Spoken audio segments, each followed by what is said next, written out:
नमस्कार, स्वागत है आप सभी का शिक्षा स्टडी के यूट्यूब चैनल में।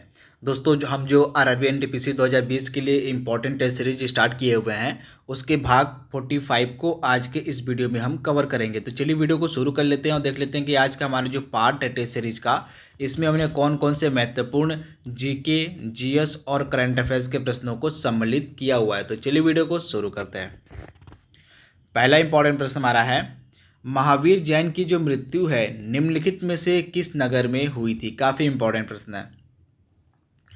तो महावीर जैन की जो मृत्यु थी वह कहाँ पे हुई थी, तो पावापुरी में। तो आप इसे याद देखिएगा, पावापुरी में जो है इनकी मृत्यु हुई थी महावीर जैन की। तथा इनका जन्म कहाँ पे हुआ था, तो महावीर स्वामी का जो जन्म था यह हुआ था कुंडग्राम में। कहाँ पे, तो कुंडग्राम में महावीर स्वामी का जन्म हुआ था और इनकी मृत्यु हुई थी पावापुरी में। तो आप इसे ध्यान दीजिएगा, काफ़ी इम्पॉर्टेंट प्रश्न है। इसके बाद अगला इंपॉर्टेंट प्रश्न है, महावीर स्वामी यानी कि भगवान स्वामी का प्रथम शिष्य कौन था। तो भगवान महावीर का जो प्रथम शिष्य था वह कौन था, तो जमाली जो था यह भगवान महावीर का प्रथम शिष्य था। तो राइट आंसर आपका जाएगा ऑप्शन ए, जमाली। अगला इंपॉर्टेंट प्रश्न है, महात्मा बुद्ध का जो महापरिनिर्वाण हुआ था वह कहाँ पे हुआ था। तो महात्मा बुद्ध का जो महापरिनिर्वाण हुआ था यह कहाँ पे हुआ था, तो कुशीनगर में। तो आप इसे याद रखिएगा, कुशीनगर में जो है महात्मा बुद्ध का महापरिनिर्वाण हुआ था। तो राइट आंसर आपको हो जाएगा कुशीनगर में। तथा इनको ज्ञान की प्राप्ति कहाँ पे हुई थी, तो बोध गया में जो है महात्मा बुद्ध को ज्ञान की प्राप्ति हुई थी। तो आप इसे याद रखिएगा। तथा महात्मा बुद्ध ने अपना जो प्रथम उपदेश था वह दिया था सारनाथ में। इनके प्रथम उपदेश को हम कहते हैं धर्म चक्र परिवर्तन। क्या कहते हैं, महात्मा बुद्ध के प्रथम उपदेश को कहा जाता है धर्म चक्र परिवर्तन। तो आप इसे याद रखिएगा। तथा महात्मा बुद्ध का जो जन्म था यह हुआ था लुम्बिनी में। तो इसे भी आपको याद रखना है। तथा एक चीज़ और कई बार एग्जाम में पूछी जाती है कि महात्मा बुद्ध ने अपना जो सर्वाधिक उपदेश था वह किस नगर में दिया था। तो इसका जवाब आपको कमेंट बॉक्स में देना है कि महात्मा बुद्ध जो थे इन्होंने सबसे अधिक जो उपदेश था किस नगर में दिया था। इसका जवाब आपको कमेंट बॉक्स में देना है। अगला प्रश्न हमारा है, त्रिपिटक जो है यह किसकी धार्मिक पुस्तक है। तो त्रिपिटक किसकी धार्मिक पुस्तक है, तो यह पुस्तक है बौद्ध धर्म की। तो राइट आंसर आपको आ जाएगा, बौद्ध की जो धार्मिक पुस्तक है उसको हम त्रिपिटक के नाम से जानते हैं। अगला प्रश्न है, सम्राट शाह आलम द्वितीय ने ईस्ट इंडिया कंपनी को बंगाल, बिहार तथा उड़ीसा की दीवानी कब प्रदान की। तो जो मुगल सम्राट थे शाह आलम द्वितीय, इन्होंने ईस्ट इंडिया कंपनी को बंगाल, बिहार और उड़ीसा की दीवानी कब प्रदान की थी, तो 12 अगस्त 1765 को। तो राइट आंसर आपका हो जाएगा 12 अगस्त 1765, यानी कि ऑप्शन जो है आपका ए बिल्कुल सही है।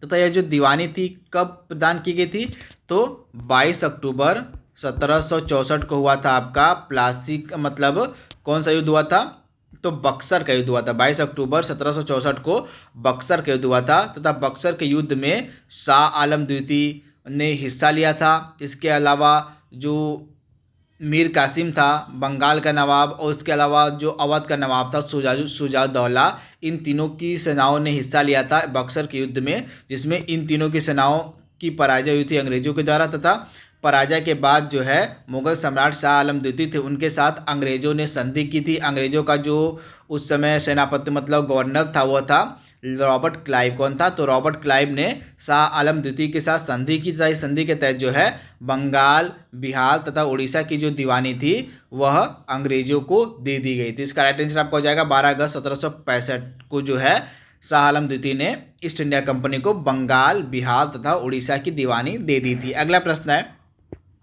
निम्नलिखित में से किस अंग्रेज अधिकारी ने पुर्तगालियों को स्वाली के स्थान पर हराया था। तो निम्नलिखित में से वह कौन सा अंग्रेज अधिकारी था जिसने पुर्तगालियों को स्वाली के अधिक स्थान पर हराया था, तो थॉमस बेस्ट इसका राइट आंसर हो जाएगा। थॉमस बेस्ट जो था इसने पुर्तगालियों को स्वाली के स्थान पर हराया था। तो राइट आंसर आपका जाएगा ऑप्शन सी। तथा पुर्तगाली पहले ऐसे यूरोपीय थे जो भारत आए थे, तो इसे भी आप ध्यान दीजिएगा। पुर्तगाली पहले ऐसे यूरोपीय थे जो भारत आए हुए थे। अगला प्रश्न है, निम्नलिखित में से किस पहाड़ मतलब निम्नलिखित किस पहाड़ी पर जो पूर्वी घाट और पश्चिम घाट मतलब जो है पूर्वी घाट और पश्चिमी घाट कहाँ पे मिलते हैं, सिंपली आपको बताना है। तो पूर्वी घाट और पश्चिमी घाट का मिलन कहाँ पे होता है? तो नीलगिरी की पहाड़ियों पे। तो राइट आंसर आपको हो जाएगा नीलगिरी की जो पहाड़ियाँ हैं वह पूर्वी घाट और पश्चिमी घाट का मिलन स्थल है। तो राइट आंसर आपको हो जाएगा ऑप्शन सी। अगला प्रश्न है काली क्रांति का संबंध किससे है? तो काली क्रांति का संबंध किससे है? तो कच्चा तेल उत्पादन से, यानी ऑप्शन जो सी है इस प्रश्न का हमारा बिल्कुल सही है। काली क्रांति का जो संबंध है यह कच्चा तेल उत्पादन से है। अगला प्रश्न है भारत के निम्न राज्यों में से किसे चीनी का कटोरा कहा जाता है? काफी इंपॉर्टेंट प्रश्न है। तो भारत का वह कौन सा राज्य है जिसको हम चीनी का कटोरा के नाम से भी जानते हैं? तो राइट आंसर आपको हो जाएगा उत्तर प्रदेश, यानी ऑप्शन ए उत्तर प्रदेश को भारत में चीनी का कटोरा भी कहा जाता है। अगला प्रश्न है भारत में एकमात्र राज्य जो केसर का उत्पादन करता है, तो मैं एक चीज़ आपको बता दूं, इसके केसर को हाल ही में जीआई टैग भी दिया गया है। तो इसका राइट आंसर आपको हो जाएगा जम्मू कश्मीर। तो जम्मू कश्मीर भारत का एकमात्र राज्य है जहां पे केसर का उत्पादन किया जाता है तथा इसके केसर को हाल ही में जम्मू कश्मीर का जो केसर है उस केसर को हाल ही में जीआई टैग भी दिया गया है। अगला प्रश्न है झारखंड के झरिया क्षेत्र में मुख्यतः क्या पाया जाता है? तो झारखंड का जो झरिया क्षेत्र है किस लिए फेमस है? तो कोयला उत्पादन के लिए फेमस है झारखंड का झरिया क्षेत्र, यानी ऑप्शन डी इसका बिल्कुल सही है, कोयला के लिए। अगला प्रश्न है भारत में सबसे पुराना तेल का भंडार कहाँ है? तो भारत का सबसे पुराना तेल का भंडार कहाँ पे मिलेगा?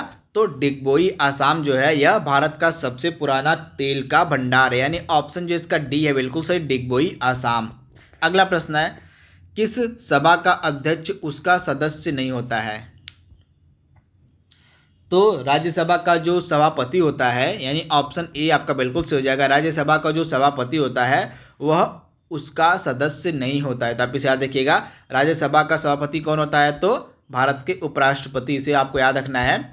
भारत के जो उपराष्ट्रपति होते हैं ये राज्यसभा के सभापति होते हैं, लेकिन ये राज्यसभा के सदस्य नहीं होते हैं, तो इसे आपको याद रखना है। वहीं अगर हम राज्यसभा के अलावा लोकसभा के अध्यक्ष की बात करें तो लोकसभा का जो अध्यक्ष होता है वह लोकसभा के मेंबर से ही चुना जाता है, तो यह भी आपको पता होना चाहिए। लोकसभा का जो अध्यक्ष होता है वह लोकसभा सदस्य में से ही चुना जाता है, तो इसे आपको याद रखना। परंतु राज्यसभा का जो अध्यक्ष होता है वह राज्यसभा का सदस्य नहीं होता है, तो इसे आपको याद रखना है, कंफ्यूज नहीं होना है। अगला प्रश्न है धन विधेयक पेश किया जा सकता है लोकसभा में, राज्यसभा में, लोकसभा और राज्यसभा दोनों में, या इनमें से किसी में नहीं? तो जो प्रश्न हमारा है धन विधेयक पेश किया जा सकता है, तो जो धन विधेयक होता है यह सिर्फ केवल वह लोकसभा में ही पेश किया जा सकता है। तो यह जो अधिकार है दिया गया है लोकसभा को कि केवल लोकसभा में ही आपका धन विधेयक पेश किया जा सकता है। तो ऑप्शन जो ए है इस प्रश्न का हमारा बिल्कुल सही है, केवल और केवल लोकसभा में। अगला प्रश्न है लोक लेखा समिति अपनी रिपोर्ट प्रस्तुत करती है किसको? यानी कि जो पब्लिक अकाउंट कमेटी होती है वह अपनी रिपोर्ट किसको प्रस्तुत करती है? तो जो पब्लिक अकाउंट कमेटी होती है अपनी रिपोर्ट किसको देती है? तो लोकसभा स्पीकर को। तो राइट आंसर आपको आ जाएगा लोकसभा स्पीकर को जो है पब्लिक अकाउंट कमेटी अपना जो है रिपोर्ट प्रस्तुत करती है। अगला प्रश्न है राज्य सरकार का कार्यकारी अध्यक्ष या संवैधानिक प्रमुख कौन है? तो राज्य सरकार का कार्यकारी अध्यक्ष और संवैधानिक प्रमुख कौन होता है? तो राज्य सरकार का कार्यकारी अध्यक्ष या संवैधानिक प्रमुख माना जाता है राज्यपाल को, यानी कि राज्यपाल जो होता है किसी भी राज्य का राज्यपाल उस राज्य का कार्यकारी अध्यक्ष या संवैधानिक प्रमुख कहा जाता है। तो राइट आंसर आपको हो जाएगा ऑप्शन बी राज्यपाल। अगला प्रश्न है विद्युत धारा किस उपकरण से मापी जाती है? तो हम विद्युत धारा को किस उपकरण से मापते हैं? तो एमीटर। किससे? तो एमीटर से जो है विद्युत धारा को मापा जाता है। अगला प्रश्न है विद्युत उत्पन्न करने के लिए कौन सी धातु का हम उपयोग करते हैं? तो विद्युत उत्पन्न करने के लिए कौन सी धातु का उपयोग किया जाता है? तो यूरेनियम, यानी ऑप्शन ए इसका बिल्कुल से यूरेनियम का उपयोग किया जाता है विद्युत उत्पन्न करने के लिए। तो राइट आंसर आपका हो जाएगा यूरेनियम। अगला प्रश्न है कमरे को ठंडा किया जा सकता है निम्नलिखित में से किससे जो है कमरे को ठंडा किया जा सकता है? तो संपीड़ित गैस छोड़कर जो है कमरे को ठंडा किया जा सकता है, यानी ऑप्शन इसका बी बिल्कुल सही है। संपीड़ित गैस को छोड़ने से जो है कमरे को ठंडा किया जा सकता है, तो ऑप्शन जो इसका बी है बिल्कुल सही है। अगला प्रश्न है, पढ़ने में काम आने वाला ग्लास किस लेंस, मतलब ग्लास लेंस होता है, किस प्रकार के लेंस से बनते हैं? तो पढ़ने में काम आने वाले जो ग्लास लेंस होते हैं वे किस प्रकार के लेंस से बनते हैं? तो उत्तल लेंस, यानी ऑप्शन इसका बी बिल्कुल सही है, उत्तल, यानी कि ऑप्शन इसका बी बिल्कुल सही है। अगला हमारा इंपॉर्टेंट प्रश्न है, पानी का जो घनत्व होता है वो अधिकतम कब होता है? तो पानी का घनत्व अधिकतम कब होता है? तो 4 डिग्री सेल्सियस पे जो है पानी का घनत्व जो है अधिकतम होता है। तो राइट आंसर आपका हो जाएगा ऑप्शन बी, 4 डिग्री सेल्सियस। अगला प्रश्न है, सूर्य पर ऊर्जा का निर्माण होता है। तो सूर्य पर जो ऊर्जा का निर्माण होता है वह किस क्रिया के द्वारा होता है? तो नाभिकीय संलयन के द्वारा, यानी ऑप्शन इसका बी बिल्कुल सही, नाभिकीय संलयन के द्वारा जो है सूर्य पर ऊर्जा का निर्माण होता है, तो ऑप्शन बी इसका बिल्कुल सही है। अब हम करंट अफेयर्स के प्रश्नों को देखेंगे। तो आज का इंपॉर्टेंट प्रश्न जो बुक्स एंड ऑथर पर आधारित है, द इका बोग नामक पुस्तक जो है यह किस प्रसिद्ध राइटर ने लिखी है? तो ये राइटर है जेके रॉलिंग, इनके द्वारा जो है हैरी पॉटर सीरीज की जितनी भी पुस्तकें वो लिखी गई हैं तो इन्हीं के द्वारा जो है लिखी गई है द इका बोग, इसे आपको याद रखना है। अगला प्रश्न है, निम्न में से कौन नोकिया के सीईओ हैं? काफ़ी इंपॉर्टेंट प्रश्न, लगातार प्रश्न पूछा गया है। तो नोकिया के सीईओ वर्तमान में कौन है? तो नोकिया के सीईओ वर्तमान में आपको मिलेंगे पेक्का लेमार्क। कौन है? तो पेक्का लेमार्क जो है वर्तमान में नोकिया के सीईओ हैं। तो आपको याद रखना है जो पेक्का लेमार्क हैं ये वर्तमान में नोकिया के क्या हैं? तो सीईओ हैं। तो आपको याद रखना है, काफ़ी इंपॉर्टेंट प्रश्न, लगातार एग्जाम में यह प्रश्न पूछा गया है। इसके बाद अगला इंपॉर्टेंट प्रश्न आपका है, हाल ही में चौथा वैश्विक आयुर्वेद जो है आपका महोत्सव कहाँ पे आयोजित किया गया? काफ़ी इंपॉर्टेंट प्रश्न है। तो हाल ही में जो चौथा, आपको बताना है कि हाल ही में जो चौथा वैश्विक आयुर्वेद महोत्सव कहाँ पे आयोजित किया गया? तो चौथा हाल ही में जो वैश्विक आयुर्वेद महोत्सव है इसका आयोजन जो है किया गया था कहाँ पे? तो इसका आयोजन आपको किया गया था कोच्चि में। कहाँ? तो राइट आंसर आपको हो जाएगा कोच्चि में जो है हाल ही में चौथा जो है वैश्विक आयुर्वेद महोत्सव का आयोजन किया गया। तो राइट आंसर आपका हो जाएगा कोच्चि। क्या हो जाएगा? तो कोच्चि इसका राइट आंसर हो जाएगा। पिछले प्रश्न में हम कुछ और आप देख लीजिए, तो जो पिछला प्रश्न था आपका नोकिया के सीईओ के बारे में, तो ये थे, मैंने आपको बताया पेक्का लेमार्क। उसके अलावा थियरी डेला पोर्टे जो हैं ये किस कंपनी के सीईओ हैं?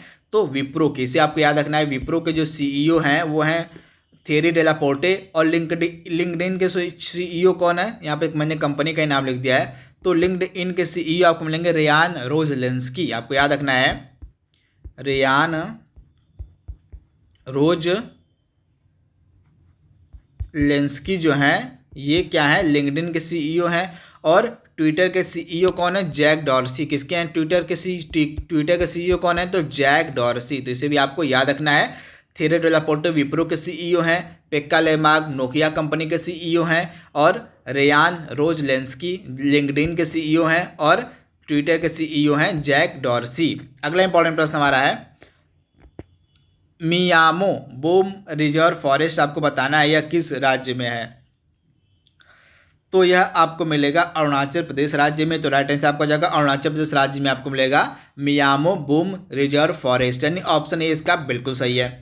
अगला प्रश्न है, हाल ही में भारत की पहली डॉल्फिन वेधशाला कहाँ बनाई गई है? तो हाल ही में भारत की जो पहली डॉल्फिन वेधशाला यह कहाँ पे बनाई गई है? तो बिहार में। तो राइट आंसर आपको जब बिहार में जो है भारत की पहली डॉल्फिन वेधशाला बनाई गई है। अगला प्रश्न है, गुल मकई निम्न में से किसकी बायोग्राफी है? तो मलाला यूसुफजई की बायोग्राफी का नाम है गुल मकई। तो राइट आंसर आपका हो जाएगा ऑप्शन बी, मलाला यूसुफजई की जो बायोग्राफी है उसका नाम है गुल मकई। अगला इंपॉर्टेंट प्रश्न है, विश्व तंबाकू निषेध दिवस प्रतिवर्ष कब मनाया जाता है? काफ़ी इंपॉर्टेंट प्रश्न है। तो जो विश्व तंबाकू निषेध दिवस है यह प्रतिवर्ष कब मनाया जाता है? तो यह मनाया जाता है 31 जो है मई के दिन। तो राइट आंसर आपको हो जाएगा 31 मई के दिन जो है प्रतिवर्ष जो है विश्व तंबाकू निषेध दिवस को मनाया जाता है। आज का लास्ट प्रश्न हमारा है, निम्न में से किस कंपनी के द्वारा सोडार नामक जो है सोशल डिस्टेंसिंग ऐप बनाया गया है? तो सोडार नामक जो सोशल डिस्टेंसिंग ऐप है यह किस कंपनी ने बनाया है? तो गूगल ने। तो राइट आंसर आपका हो जाएगा गूगल के द्वारा जो है हाल ही में सोडार नामक एक सोशल डिस्टेंसिंग एप्लीकेशन को बनाया गया था। तो राइट आंसर आपका हो जाएगा ऑप्शन बी गूगल। तो दोस्तों यहाँ पे हमने जो टेस्ट सीरीज हमारी है 45वें नंबर की उसको हमने कवर कर लिया है। आई होप आपको यह टेस्ट सीरीज पसंद आएगी। तो आज के लिए बस इतना ही। Thank you, thanks for watching, thank you.